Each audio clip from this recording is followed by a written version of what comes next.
Thank you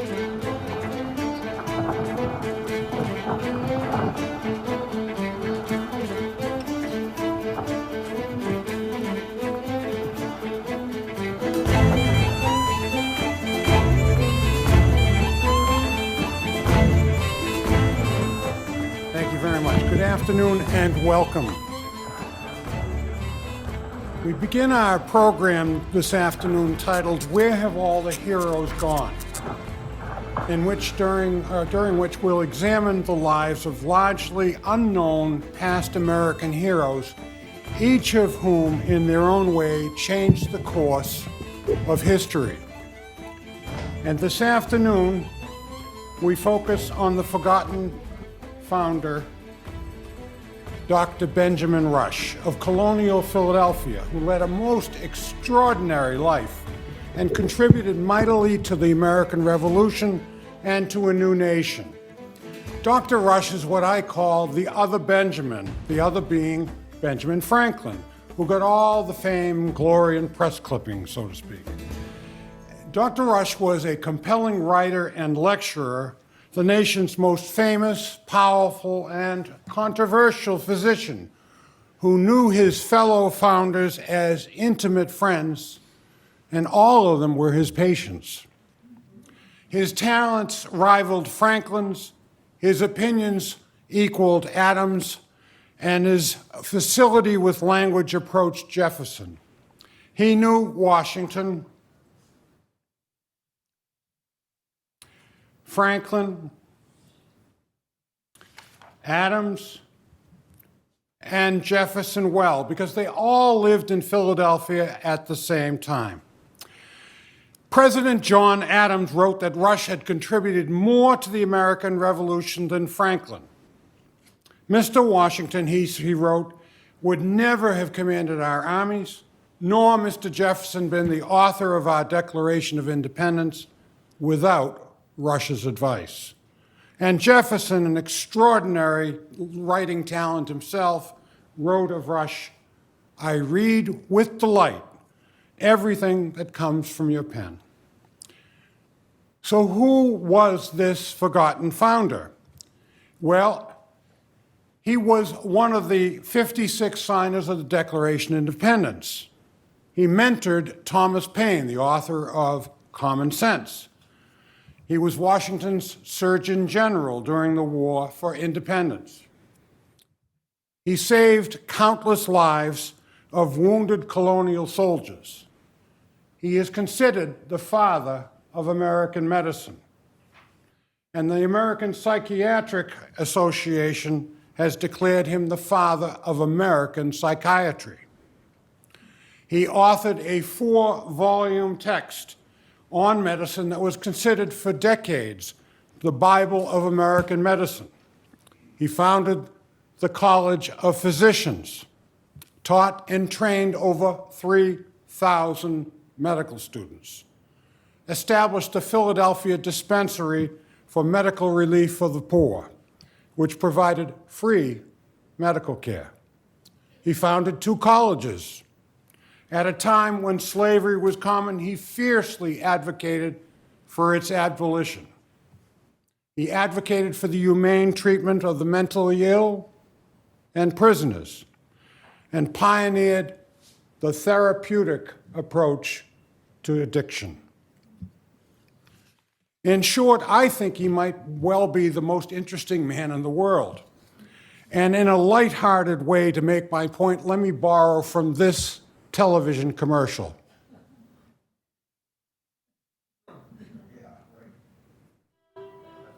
His charm is so contagious, vaccines have been created for it. Years ago, he built a city out of blocks. Today, over 600,000 people live and work there. He is the only man to ever ace a Rorschach test. Every time he goes for a swim, dolphins appear. Alien abductors have asked him to probe them. If he were to give you directions, you'd never get lost, and you'd arrive at least 5 minutes early. His legend precedes him, the way lightning precedes thunder. He is the most interesting man in the world. Benjamin Rush was the He founding... has amassed an incredibly large DVD library. It really is a remarkable... And it is said that he never once alphabetized it. If he were to mail a letter without postage, it would still get there. When it is raining, it is because he's thinking about something sad. The pheromones he secretes have been known to affect people miles away in a slight but measurable way. He once punched a magician. That's right, you heard me. His blood smells like cologne. His hands feel like rich brown suede. He is the most interesting man in the world. The things you have heard about me are all true. So, Benjamin Rush was the founding father of an America that history has forgotten. An America of women, slaves, laborers, prisoners, the poor, the indigent, sick, and the mentally ill. Many Americans lived in that other America, without money, often illiterate, and without rights to life, liberty, and the pursuit of happiness. And although he lacked wealth and property of the other founders, Rush emerged from that war as our nation's first great humanitarian, a champion for the abolition of slavery, rights for women, universal public education, and public sanitation. He lobbied the Pennsylvania legislature to build free public schools and hospitals at a time when education was reserved for the wealthy. Reform state prisons, end the slave trade, and end capital punishment for non-capital crimes. And he was successful in each of these fights. He fought cruelty and injustice wherever he saw it, demanded that hospitals and state authorities treat mental illness as a disease. Now remember, this is 250 years ago, folks. Instead of imprisoning what they then called the maniacal, or worse, the devil's disciples. He advocated psychotherapy to treat the mentally ill, all a century before Freud came onto the scene. And when the worst yellow fever epidemic in American history swept through Philadelphia, he worked heroically day and night for months, risking his health and life to treat as many as 150 patients a day, staying behind when almost all of the other physicians, except for two others, abandoned Philadelphia's 50,000 citizens for safer places. And he wrote an account of how to treat yellow fever patients for future generations.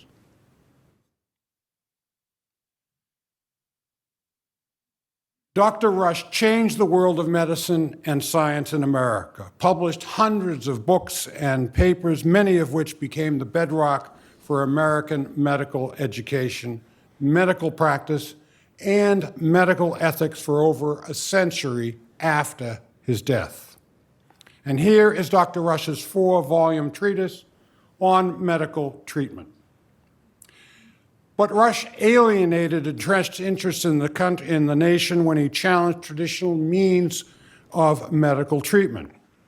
And in that vein, let me share with you a lighthearted video from, of all places, Saturday Night Live, of how doctors were reluctant to challenge the established order and how it took centuries to change their treatment methods. Didn't quite work out for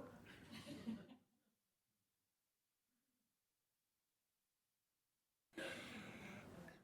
As a child, Rush was aggressively curious. At age 6, he was demonstrating what some called a genius for learning. He had an astonishing memory, not only an amazing recall, but an ability to make subtle connections, what academicians would now call the ability to think in an interdisciplinary fashion. He graduated from Princeton with a bachelor's degree at age 14. from the medical school at the University of Edinburgh at the age of 20, and became a professor of chemistry at the University of Pennsylvania at the age of 23. He was married to Julia Stockton for 37 years until his death, and fathered 13 children, 9 of whom survived into adulthood. Julia was the daughter of Richard Stockton, who, coincidentally, along with Rush, also signed the Declaration of Independence. But he was more than that. He was a patriot. And these are some of his achievements. He was a member of the Sons of Liberty, signed the Declaration, led Pennsylvania's ratification of the United States Constitution, was a delegate to the Constitutional Convention of Pennsylvania, and mentored Patriot Thomas Paine, the author of the pamphlet, as I said, Common Sense. Indeed, he paid for the pamphlet's publication. He was active in the Philadelphia chapter of the Sons of Liberty, a well-organized, underground, patriot political organization started by Samuel Adams, now better known principally for his beer, here in Boston, and dedicated to undermine British rule in colonial America. The group was influential in organizing and carrying out the Boston Tea Party. And when Boston eventually erupted into violence, the states called for a Continental Congress, which was held in Philadelphia. Rush, by the way, that is now known as Independence Hall. In Rush's time, it was called the Pennsylvania State House. Rush was elected as a delegate to the Second Continental Congress, where they drafted the Declaration. And most delegates at the time agreed that Britain's military actions in Boston were intolerable, but they disagreed as to the form and degree of opposition.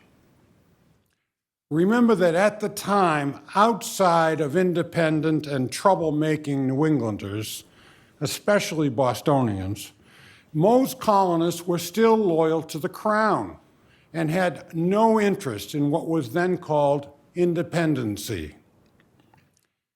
After that Congress adjourned, Rush met with a certain Thomas Paine, who presented with him with a letter of introduction from Benjamin Franklin, who was then stationed in England.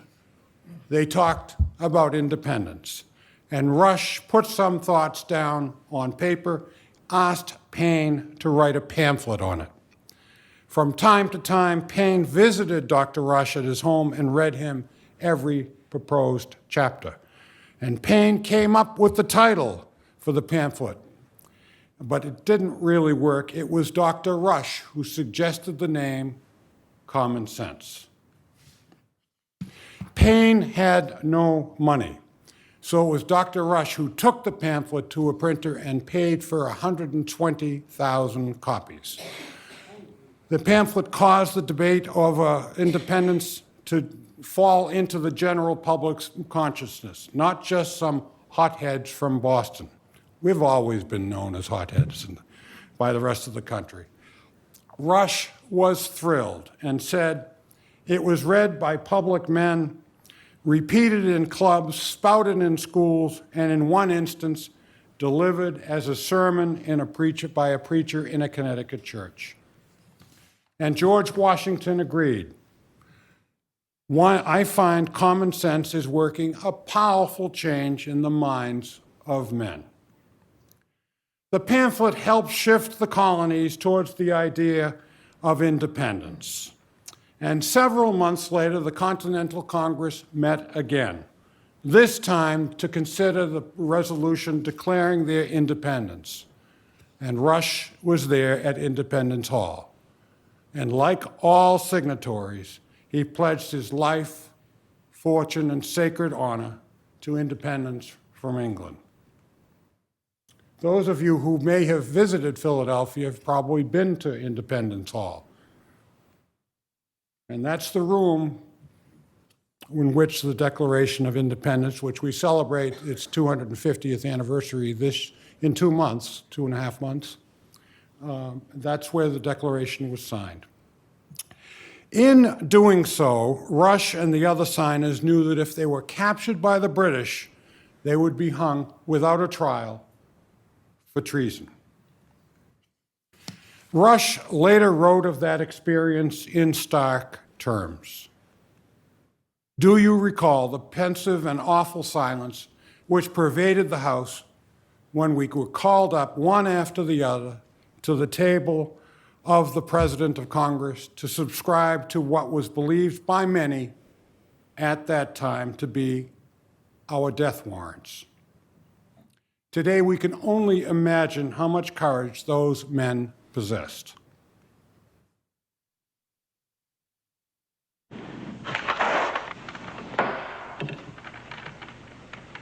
Very well.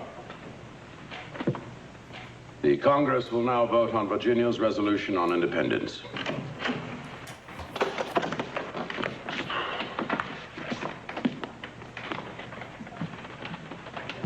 Thank you for coming, Caesar.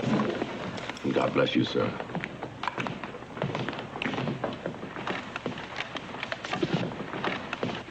The Secretary will call the roll. And I'd remind you, gentlemen, that a single nay vote will defeat the motion. Mr. Thompson.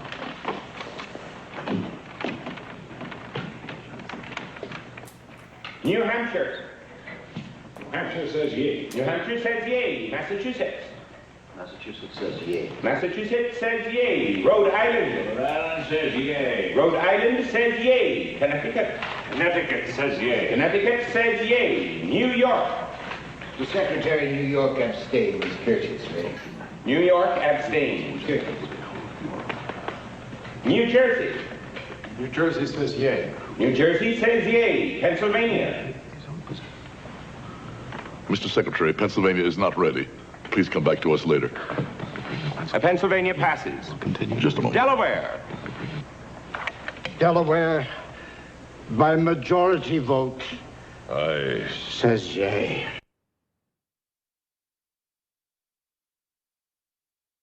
And here are the signatories to the Declaration of Independence. By the way, it was not signed on July 4th. It was but it was ratified on the 4th. It was August 2nd by the time they were able to get all but 2 signatures on the document.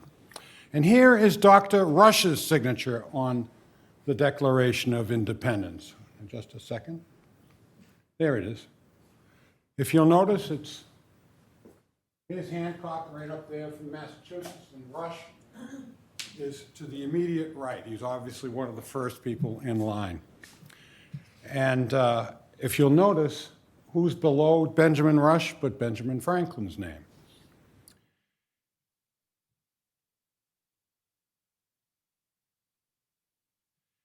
During the war, Rush was with Washington when he crossed the Delaware River. He barely escaped capture at the Battle of Brandywine when he was treating the wounded in the face of gunfire from advancing British troops. At the time, the practice was that colonial army officers ignored their wounded and left them to die on the battlefield. Rush railed against this practice, and not only that, but Army medical care for the Continental Army was poor. Aside from military casualties, many died from typhoid, yellow fever, and from other camp illnesses. More men died from disease than from battlefield injuries. Washington's army was being drained of manpower, and Rush set off a conflict between General Washington and the Continental Congress by demanding up-to-date medical care and field hospitals, and also started the Army Medical Corps.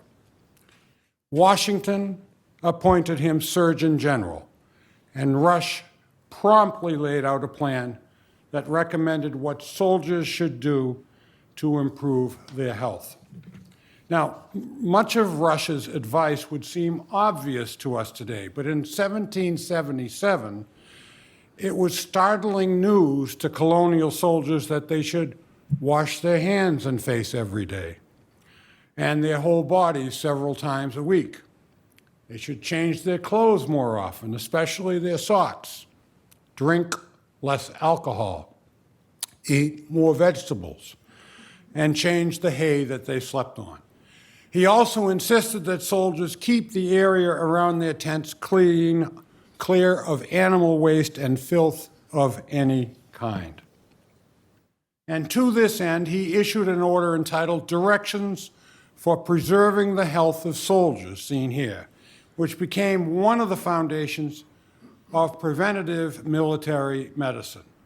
And this pamphlet that you see here has been republished by the Army for over 120 years, as late as 1908.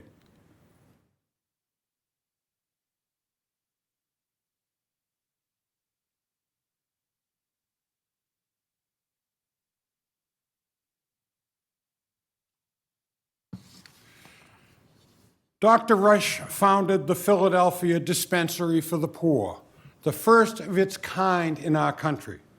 Patients would go to the dispensary and receive medicine, hence the word dispensary, to treat their ailments, but it also offered house calls for patients who were too ill to make it to the dispensary. And free care did not mean inferior care. The dispensary acted much like a teaching hospital or a medical school. Many doctors started their careers there, and older, experienced physicians volunteered their time to work there as consultants, and all of them worked for free. Doctors devoted considerable time to the dispensary. For example, Rush himself reduced his paying private practice to devote more time to the dispensary, and the young doctors worked hard. Rush claimed that if you worked for the dispensary, a young man would see more practice in a month than most private physicians in a year. The dispensary served about 2,000 people a year out of a total population of 50,000 in Philadelphia at the time. And its success was soon copied by other dispensaries established in New York and later here in Boston. A great amount of the dispensary's health care was used by black Philadelphians, and by the 1820s, most of its patients were indeed black, although the fact was not advertised because it was believed to possibly scare off contributors. And later, when Irish immigrants replaced African Americans as the main beneficiaries of the dispensary, contributions to the dispensary plummeted because it was suspected wealthy Protestant contributors saw the Irish immigrants as alien intruders who were potential abusers of benevolence and charity. Some things just never change. The dispensary's care was very good by the standards of the time. Dr. Rush considered the dispensary a lasting monument of the humanity of the present citizens of Philadelphia. Indeed, over a century later, one prominent physician of the dispensary wrote that in addition to the relief afforded to its large number of patients, many physicians have been trained in its service, including most of the more eminent practitioners. When Dr. Rush joined the staff of the Pennsylvania Hospital, he began a 30-year commitment to improve the lot of the mentally ill. At the time, this is how the mentally ill were treated. They were called lunatics due to the widespread belief that they were under the influence of the moon. And as a result, at particular phases of the moon, they were bound, chained, and even flogged to prevent them from becoming violent. And their attendants were ill-paid and often sadistic. To address this problem, Dr. Rush applied science to cut away layers of superstition and ignorance and raised the study and treatment of mental diseases to a new scientific level. He was the first American teacher to institute a comprehensive course in the study of mental illness.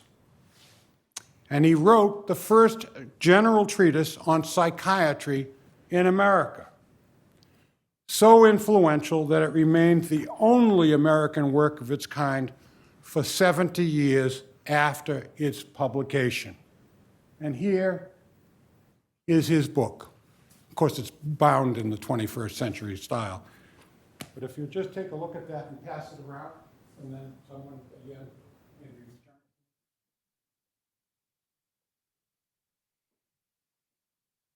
At the time, even though kept in confinement, the mentally ill were not protected against the extremities of the weather because it was believed that the insane could neither feel cold nor hot.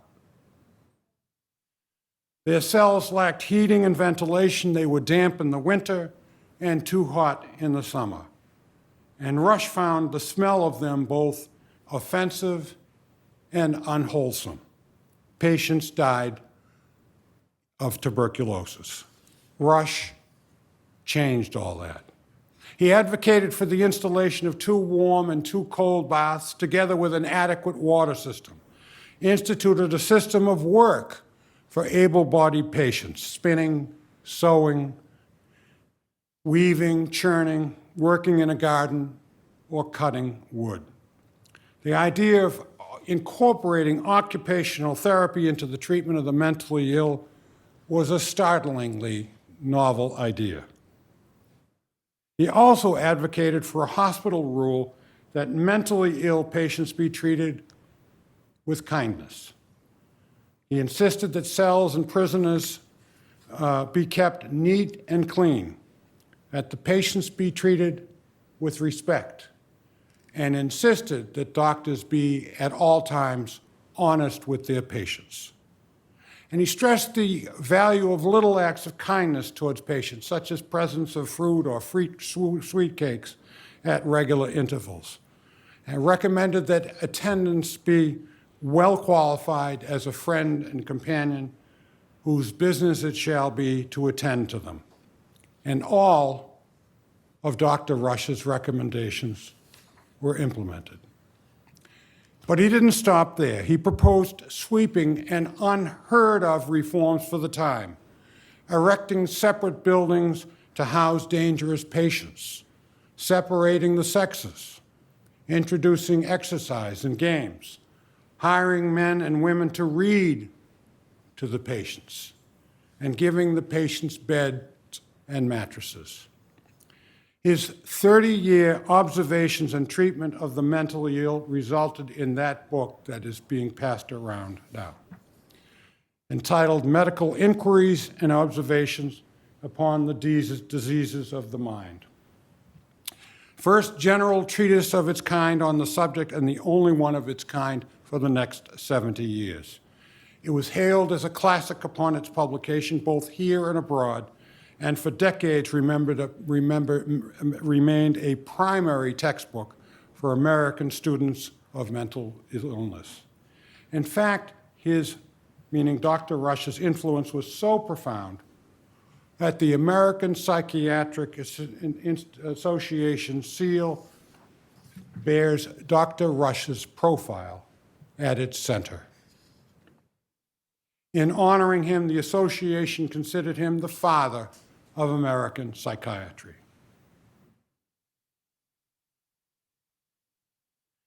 While sailing to Edinburgh for his medical education to begin his schooling, Rush was outraged by the sight of 100 slave ships in Liverpool Harbor. And when he returned to America, he was further distressed when his daily trips to Philadelphia to treat the sick took him past the spectacle of slave auctions conducted openly. And at the time, 1 in every 4 Philadelphia households had slaves. This gives you an idea of how widespread slavery was at the time.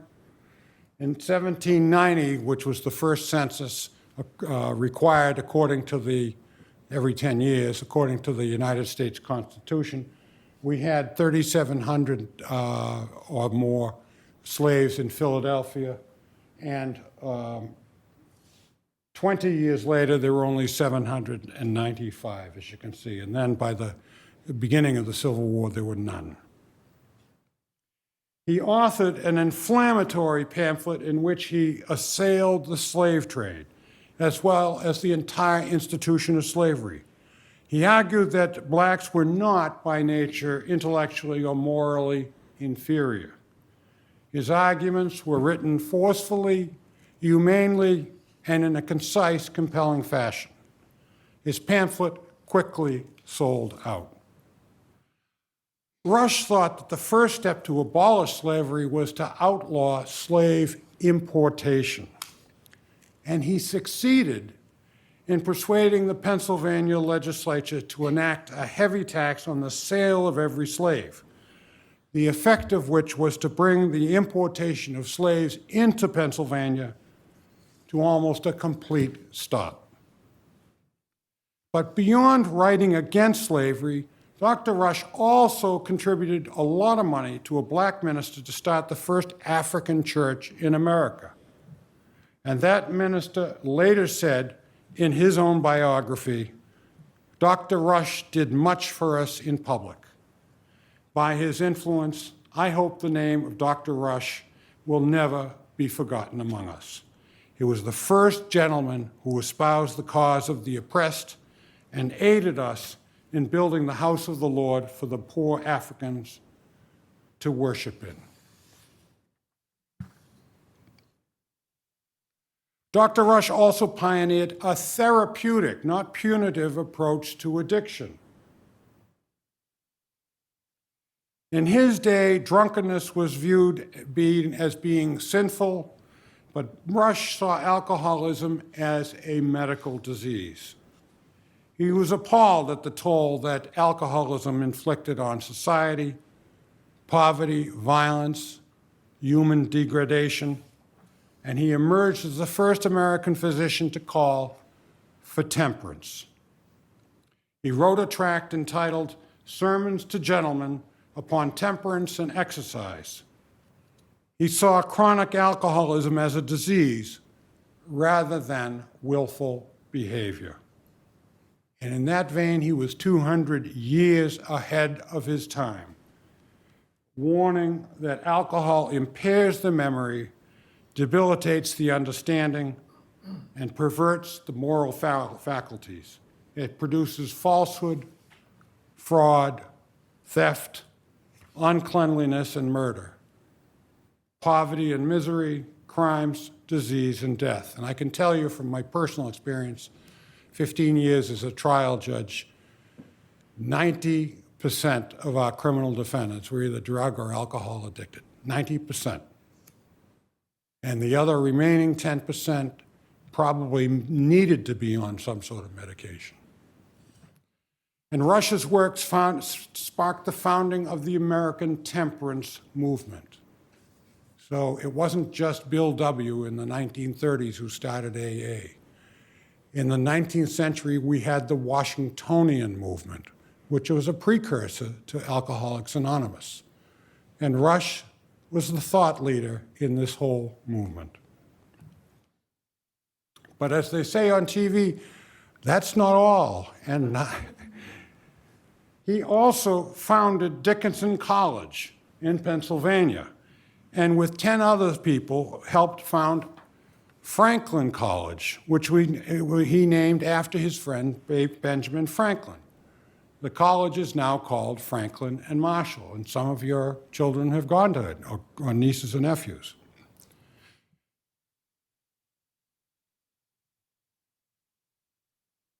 Beautiful building, isn't it?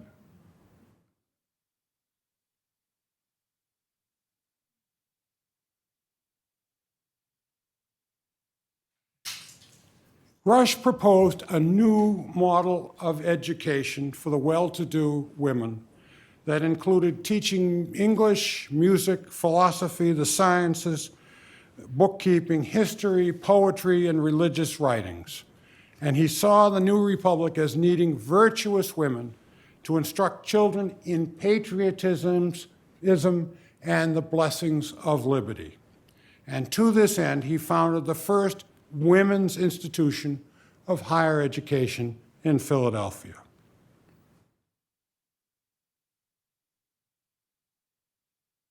Thoughts upon female education, accommodated for the present state of society, manners, and government in the United States of America. And moving on, he was a prison reformer as well. Rush saw public punishment such as putting a person on display in stocks, which was common at the time. As a matter of fact, does anybody know the story of the first stockade that was built, a set of stocks that were built in downtown Boston? Anybody know where the old State House is in Boston at what was then called King Street and State Street? Well, the first stockade was built next to the old State House, what we call the old State House. It was called the Townhouse at the time of the Revolution. And first stockade was built by a carpenter. He was hired by the town of Boston. Boston didn't become a city until 1822.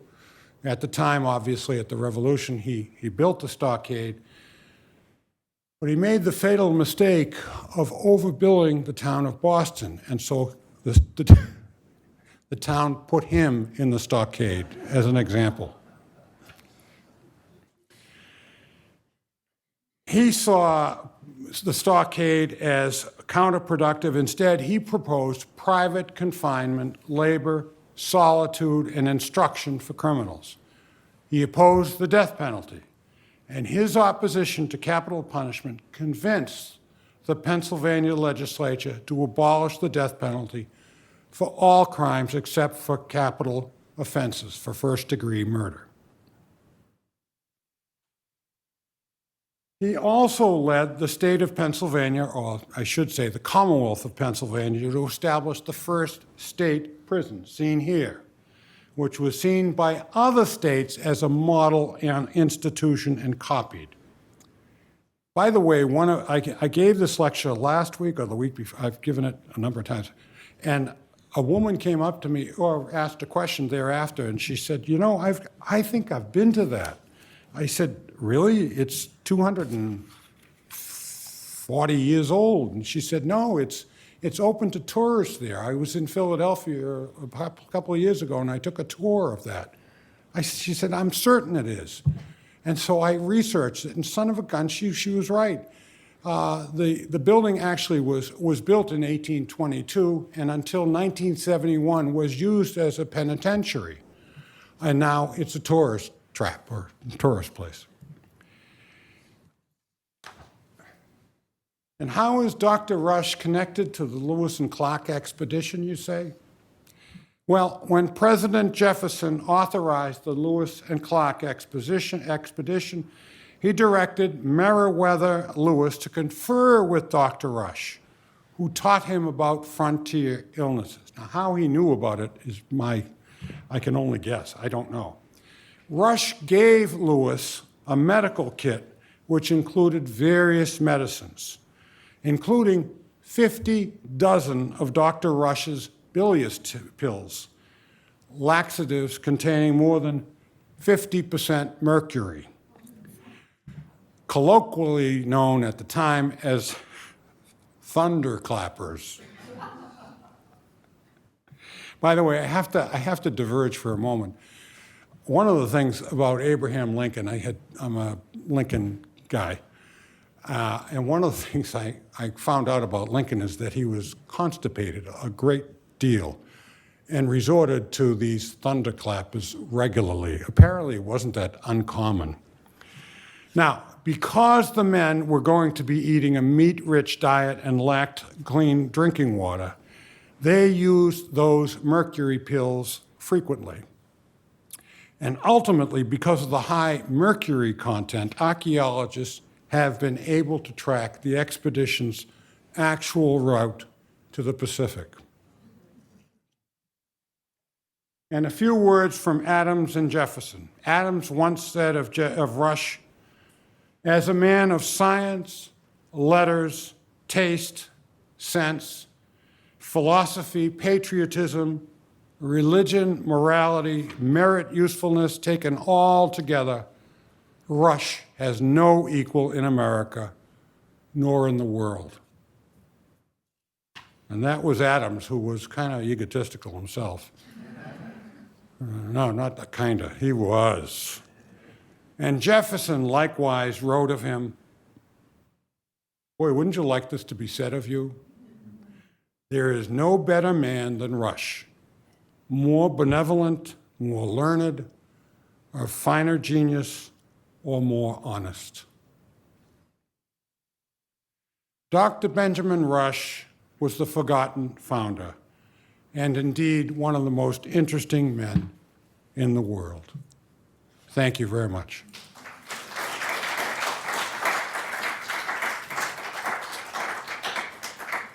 There is a I'm happy to take questions in just a second. I want to point out one or two things. There is a bibliography on the left-hand side of your, anybody who wants to, these are a couple of books. I'm not selling books. I don't do any of that stuff. But these are some of the better books about Dr. Rush that are fascinating, and a reference to them is in the left-hand, on the left-hand side of your booklet. And I want to thank the Wellesley COA and Kevin for agreeing to let me be here today. And more importantly, most importantly, not that, because I have a captive audience, and I'm kind of proud, this is my grandson. Yeah.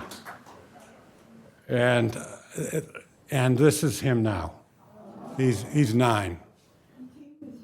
He came, you have a very good memory. He came and handed out the booklets. He was so shy because he was with adults, you know. He's a little less shy.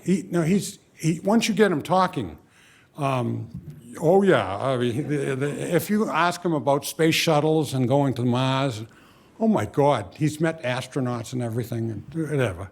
And of course, this is my granddaughter. She was 3 there. She's now 4, a very big 4. And what do they call them? She's a girly girl. Those glasses have nothing in them. I don't know what. I don't know why the kids do that, but they do. Thank you very much. You have a question? I have a theory on that. Excuse me. Very good. I have a theory. The question is, how come he was so forgotten? How come he's not in our public consciousness? Well, I don't really know, except that in observing human behavior, I have found through a lot of experience in watching trials and other things, and watching people, that it's usually the loudmouths who get all the attention, and the self-promoters. And that doesn't necessarily, and I'm not pointing a finger at anybody, but that's usually what history records, is somebody who's out there promoting themselves and doing all these great acts that they they tell the press about and so forth. So that's one theory. It's a theory. I don't know, but I've noticed that in any organization, there's always a worker bee. There's usually a bunch of phonies walking around acting like they're very busy. I think in particular about clerks' offices, when I used to have to bring down my decisions to be, and it was the person who would come up to me and say, "Oh no, we'll take care of that." And then as soon as he left, I would see him hand it to somebody who would do the work. So they didn't kind of fool me, but I think that dynamic is present in a lot of organizations. The other thing that I'll share with you is that I think that we don't know of him because we in New England, particularly Bostonians, are very provincial. Philadelphia is 312 miles away, or 320. I went to school at Penn, that's why I say that. And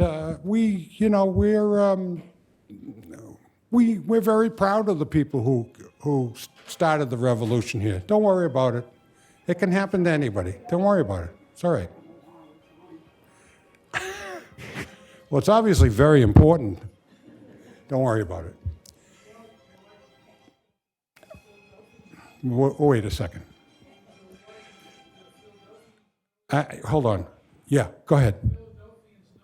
Yes, they do.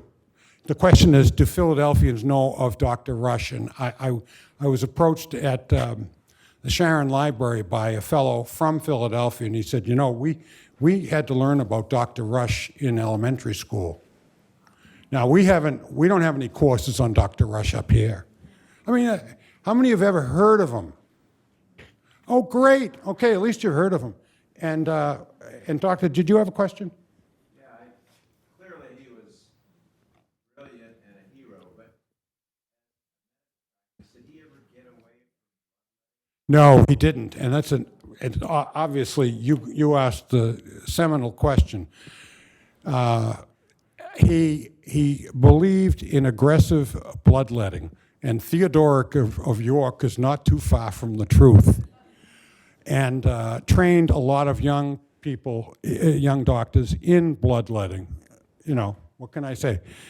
And indeed, it was his disciples who trained under his tutelage who bloodlet George Washington, taking 5 pints of blood from him in one 24-hour period. Now, what was wrong with Washington? He had an extremely bad sore throat. You would know it's a term that I don't know. And you know, an antibiotic would have cured that in a heartbeat. But no, they had to extend his arm and take 5 pints. And he died. This was on December 11th and 12th. He died on the 12th of 1799. Yep.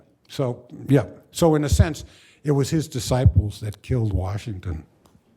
Yeah. Do you have any idea why no medical school in Philadelphia was named for him, but one in the Midwest? Yeah, isn't that true? It's one in Chicago, isn't it? I have no idea. I couldn't tell you. Having gone to school and having gone to college in Philadelphia, everything is Franklin this, Franklin that. But I don't, 4 years there, I don't remember seeing the name Rush anywhere. I don't know. Yeah, I couldn't tell you. It's part of the, I don't know, it's funny how we're remembered. You know, we look back upon our lives and say, well, what did people think of us?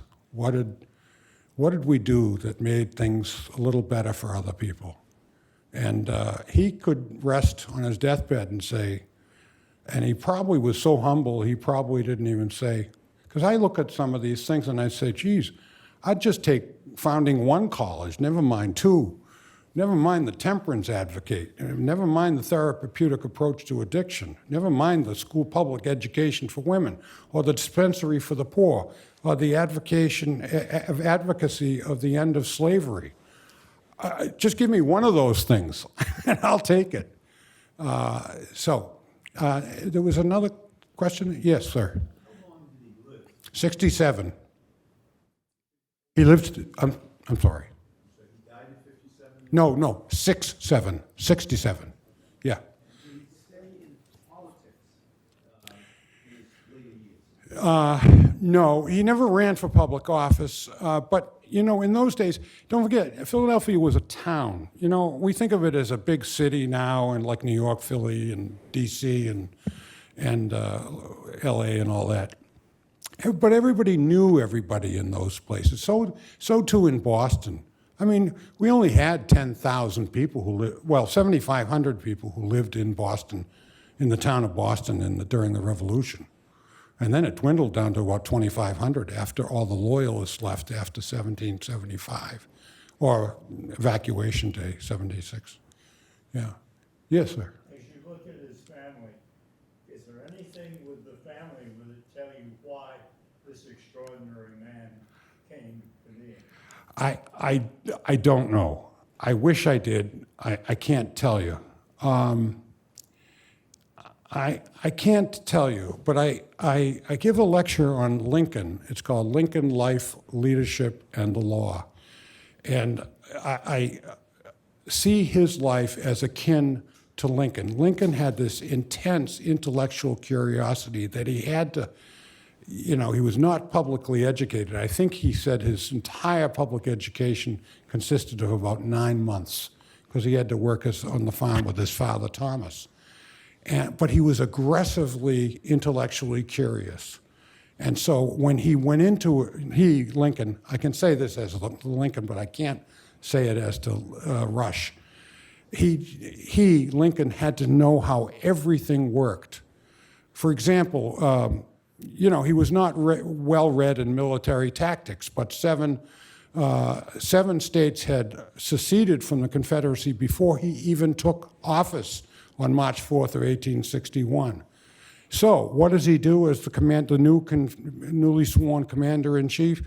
He sends over to the Library of Congress and reads virtually every book on warfare tactics to self-educate, and then felt he mastered it. He wanted to become a surveyor and make some money doing that. So he mastered all 6 books of Euclidean geometry. I don't even get past the introductions of these books, So I think it was that aggressive intellectual curiosity that some of these geniuses, natural geniuses have. That's that's my theory, and I'm sticking to it, I guess. Yeah. Yes. When was the first hospital? And did Rush have some responsibility? I don't know. Would you consider the dispensary a hospital? I mean, they did. Yeah, it was kind of more of a clinic, but I'm sure they kept people there that they needed to. So it was probably in the 1780s. But I honestly don't know the true answer to the question. But I have to say that the Yeah. second hospital Yes, please. established in the United States was the Master. It was second. And could you tell us the year, Doctor? It was chartered in 1811, actually built in 1821. Okay, all right. So you can see how late. And you can perhaps confirm this. Hospitals were seen in olden times as a place where people who are ready to die went, and most people, had house calls by physicians. And I did do a talk on Dr. Parkman from the Parkman garage over there at Mass General. Who's been to Mass General? Not as a patient. I'm not violating your HIPAA rights or anything, but you've all been to the Parkman garage. You park there. It's right next to Mass General. And that was a famous physician who was murdered in 1849. And he donated the land on which the Harvard Medical School was built next to the Mass General. But as to the date of so hospitals, remember, in those days were, and by the way, Dr. Parkman, who I know a little more about, would charge $1.50 for a house call. Does anybody remember getting a house call when you were a kid? Do you? Yeah.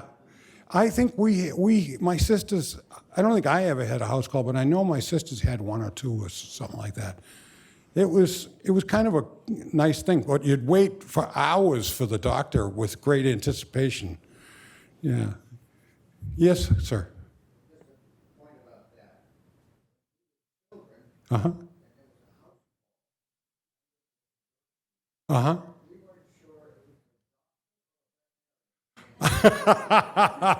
The question was, a statement was, the fellow comes from the Berkshires, and in his day, when a doctor came to the house, they weren't sure whether it was a vet or a true physician.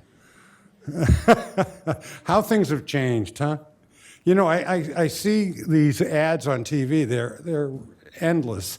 Dr. Peter McCullough, I don't even want to mention the guy's name, give him any fame or anything like that, but he's on the TV like every 30 minutes.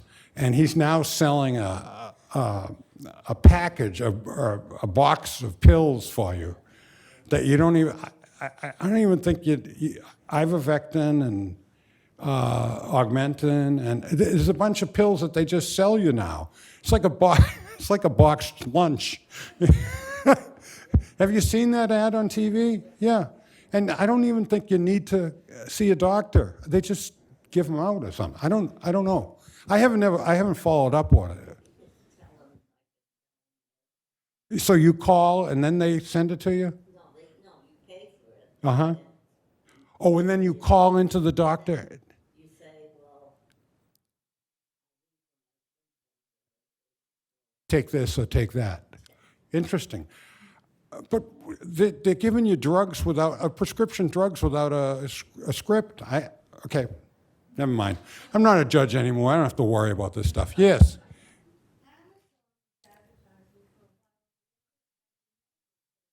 A little louder, please. Amazon was advertising for a while that they were going to have medical service. Yeah. Get a doctor online. Oh, Now, I don't know if that actually advertising it, you get a doctor and be diagnosed and everything. would they throw in a book for you, you know? So the point was that Amazon was advertising that they would send prescription pills out to folks. You actually can talk to the doctor To do that, yeah. I don't know. Then they stopped advertising. Yeah, I didn't see it. Yes?